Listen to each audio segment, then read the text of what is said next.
afternoon. One of my children said when he knew who was coming on this program today, ask him for his autograph because knowing him, he might sign it in gold. My guest has just published his autobiography and that too is turning into gold. And with such a title, how can you wonder? Liberace. How are you, Mavis? I'm well. And how are you? I'm very well, thank you. Your name is Vladzio Valentino. Is that the right way to say it? Almost got it right. I actually never used the name. It's pronounced Vladzio.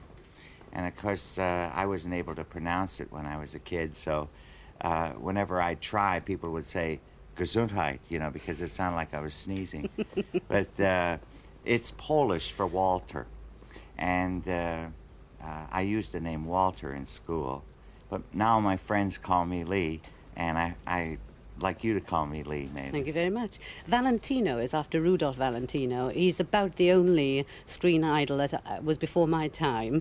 Well, my mother was a great fan of his, and in fact, she named my youngest brother, who passed away a few years ago, Rudolph.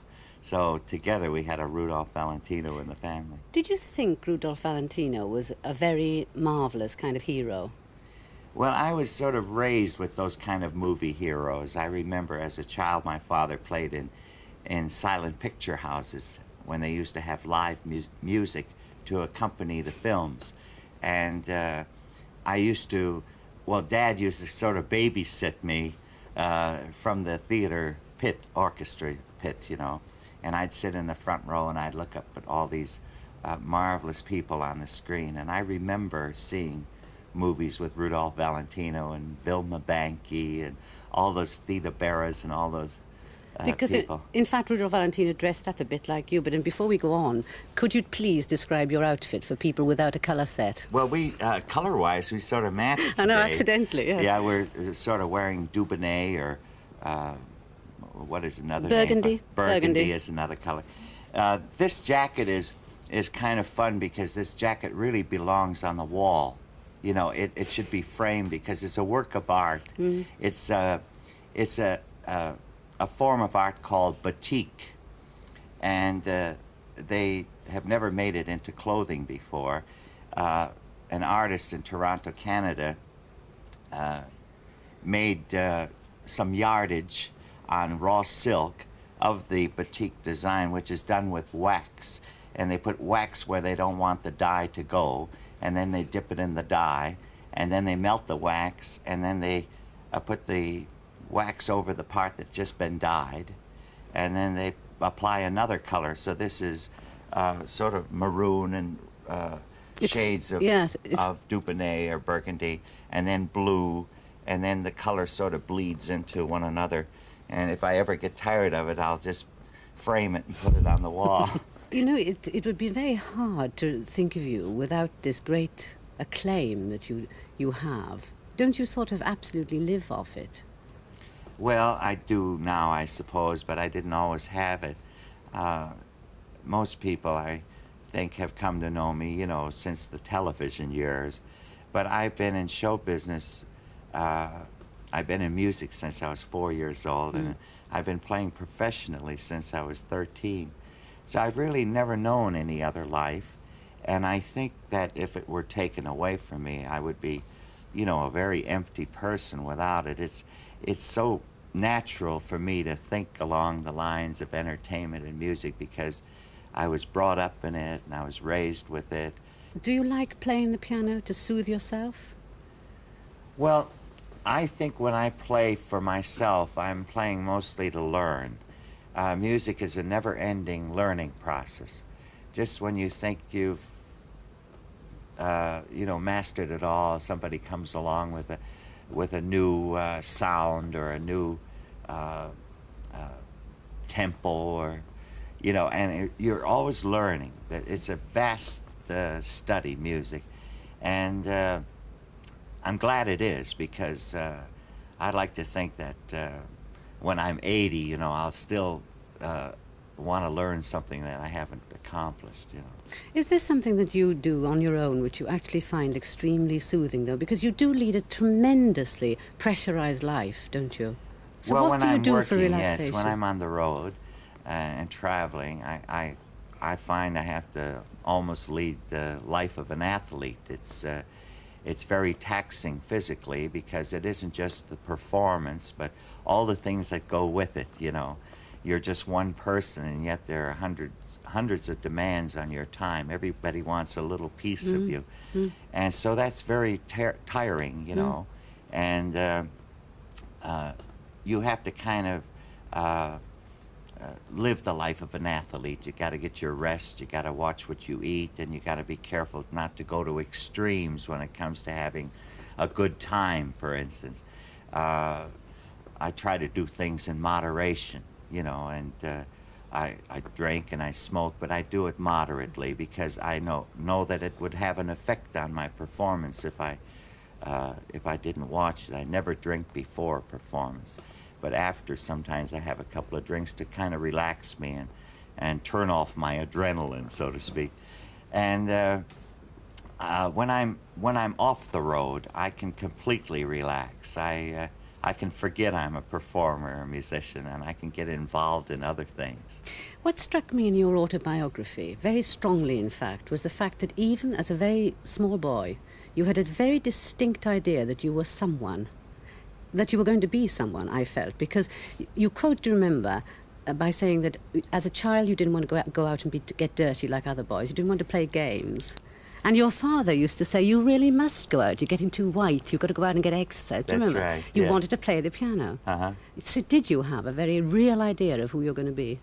Well, it was, I've always had a great love affair with the piano. I've tried to play other instruments, and they turned me off. I remember my brother George decided that it would be nice if I could play the violin. So he was a professional violin teacher.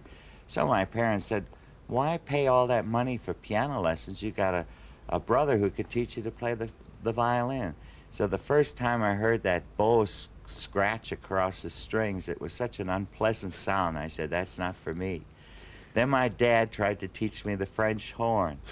And that was even worse. The sound that came out of that horn just put me off forever, you know. But I just seemed to have an affinity to the piano. And I worked at it feverishly as a child. I suppose because I wasn't forced to do it. In fact, my parents would say, get away from that piano. Go outside and play.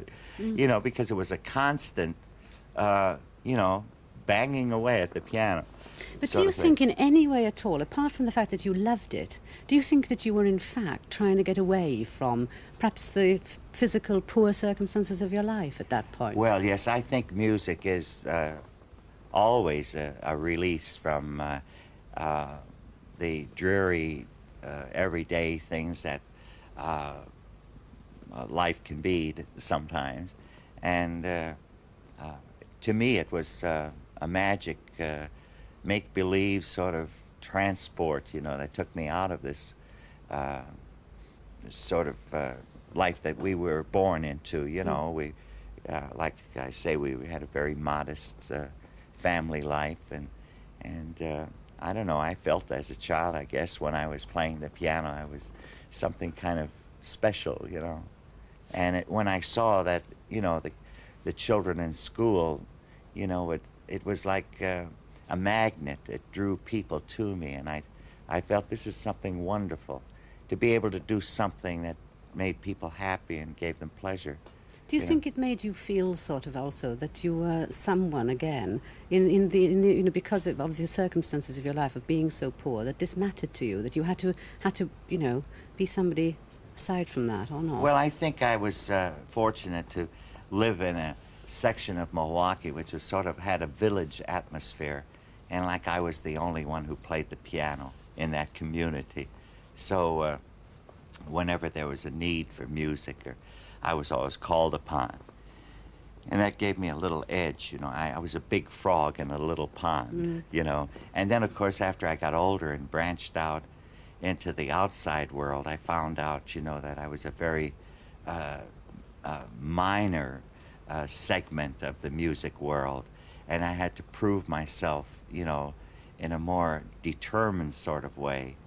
And was that the cruelest thing that you had to face, which was that you couldn't be a concert pianist as such? Well, not exactly. That wasn't the disappointing thing. I suppose the most disappointing thing is when I left home and discovered, that the world wasn't really waiting for me.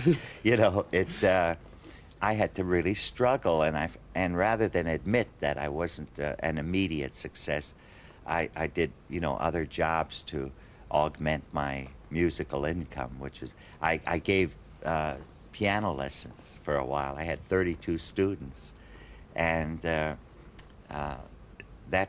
sort of helped, But some of my best students, unfortunately, were the ones who were most talented who couldn't afford to pay for their piano lessons. But I still taught them because I love seeing a child develop musically, and so I did other jobs. I worked in restaurants and I washed dishes and things like that. But I think that it was worth all the struggle because the determination that has been instilled in me by my family in my early life, I think was very valuable to me in my career. Have you found it very hard to adjust to the fact that you really are so powerfully rich? I mean, almost ludicrously I never really rich. think of it.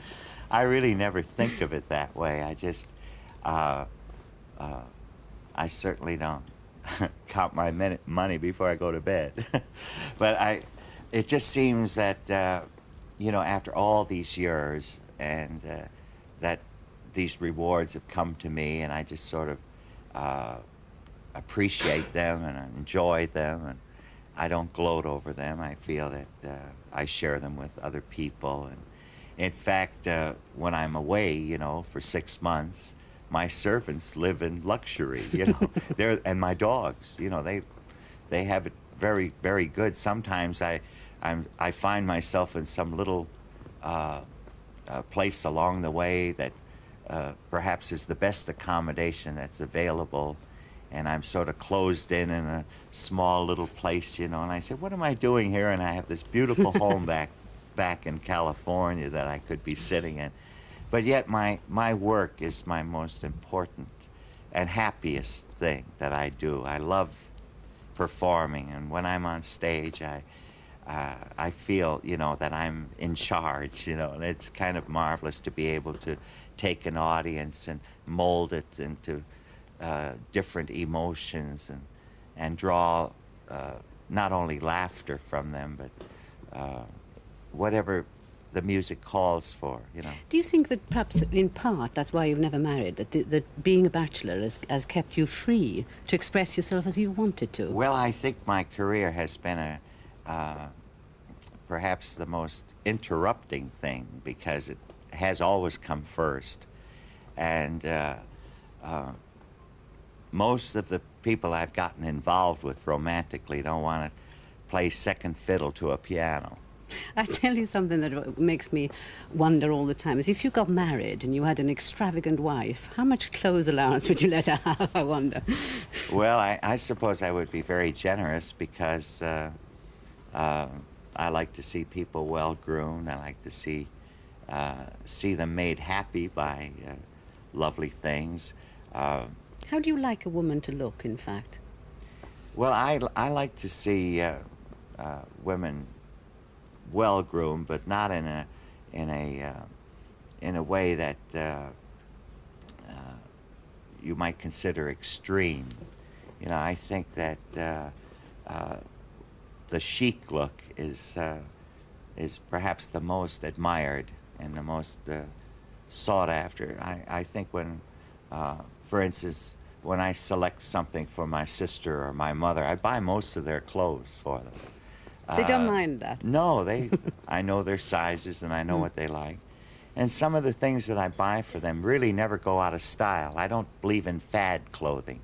Like there are so many fads in fashion, and they're here today and gone tomorrow. And I feel that if you buy something that is basically chic, it'll last forever, Do you like a lot of makeup on women? Not very, no. How do you like a woman to act? Act? Yes, for instance, I'll tell you an example. When I was a little girl, I remember thinking, I'll never smoke when I'm a mother, because I thought mothers shouldn't smoke. Uh-huh. Dating me, if you think about it. But Do you think things like that? I mean, do you think there are some things that women shouldn't do? They should be women in a particular sort of a way, or are you women's lib?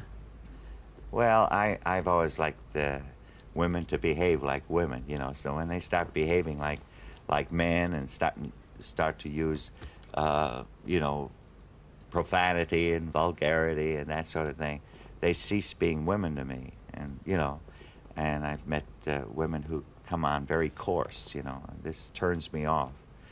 And I think a lot of the things about women's lib are admirable, but I think it's been distorted, you know, by certain women who feel that they're no different from men and they behave like men, and I don't think that's, you know, what I would admire in a woman. I like her to be feminine and pretty and to speak in a well-modulated voice and to be well-groomed and not to try to match the men in a pub, you know, in the language is something that they use sometimes.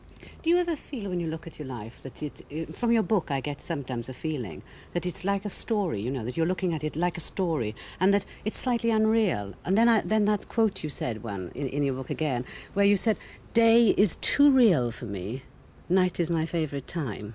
I mean, does life seem unreal to you in that sort of a way? Well, I suppose it does. When you look at it that way, I've had some fantastic things happen to me that, well, if somebody back in, about 25 years ago predicted, you know, that some of these things might happen to me, and I said, well, you're absolutely insane. I could never face the fantastic things that you predict. And yet they have happened to me, and somehow I survived them, and I've enjoyed them.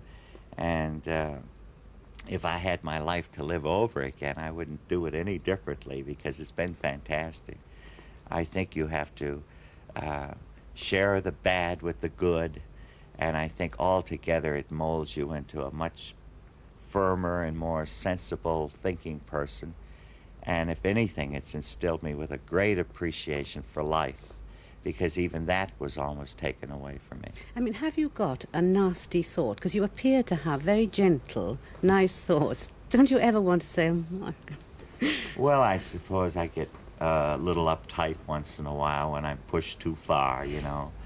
But I have learned the most magic word of my vocabulary is to be able to say no sometimes. Can you say yes to signing this for me? I would love to. And for the viewer. Okay.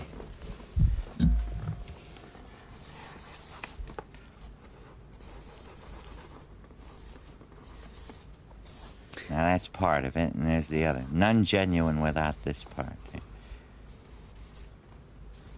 That takes the place of Voix du Valentin.